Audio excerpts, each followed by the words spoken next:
na girmama su sosai da yi maka ɗan kallo da sauran lokaci idan Allah ya so. Misali za na baka kai bar gaggawa.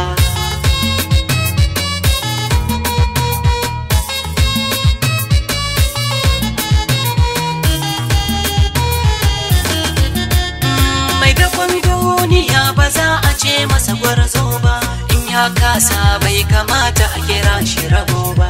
Amshi misali za na baka kai nazari kai ma, dalili ka gane martabar taka ta nema, da kimar sana'ar ka za ka gane ka girma. Mai nema rabon ka za ya zo da gaggawa, ka tuna rayuwar ka yanzu gobe ku sai gawa. Ga buri a zuciyar mu kullum sai karuwa, imani ga mai rabo kyauta da hannun dama. Idan za ka ba da ɗan kaɗan gaba zai girma, bai kushe da hassada ba zai ga masoyi ba.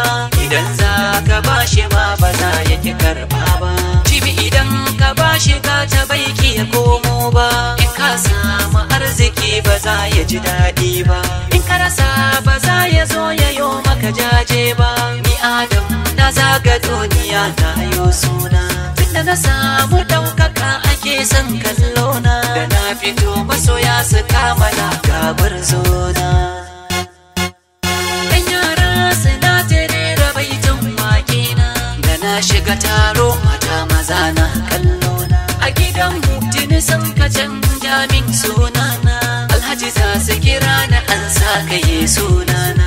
Matata ta ban suna kama da na turawa, ko ta kira ni jarumin maza ko ɗan baiwa. Abokaina da na taho su ce gagiwa, yaran aiki na kira suke kaɗar kowa. A mawaka ka samu ɗauka